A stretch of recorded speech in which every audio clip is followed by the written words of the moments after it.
జగన్మోహన్ రెడ్డి ఒకటి ఈ వేదిక మీద నుంచి తెలియజెప్తా ఉన్నాం. పులివెందుల పక్కనే ఉన్నటువంటి కదిరి నియోజకవర్గ ప్రజాప్రతినిధిగా మీకందరికీ ఒక వాస్తవం తెలియజెప్పాలి.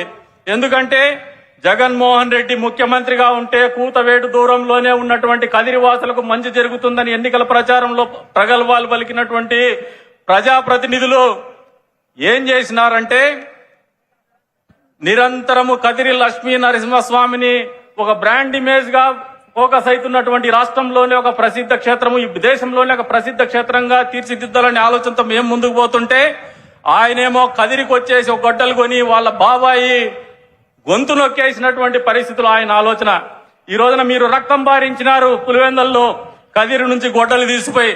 అదే కదిరి నుంచి ముఖ్యమంత్రి చంద్రబాబు నాయుడు గారు మొన్న జెడ్పీటీసీ ఎన్నికల్లో ఇచ్చినటువంటి హామీని అమలు చేస్తూ వాళ్ళకి సాగునీరు 2 మండలాలకు అందించినటువంటి ఘనత హంద్రి నీవా సుజల స్రవంతి ద్వారా కదిరి నుంచే అందించినామని చెప్పే సందర్భంగా తెలియజేసుకుంటూ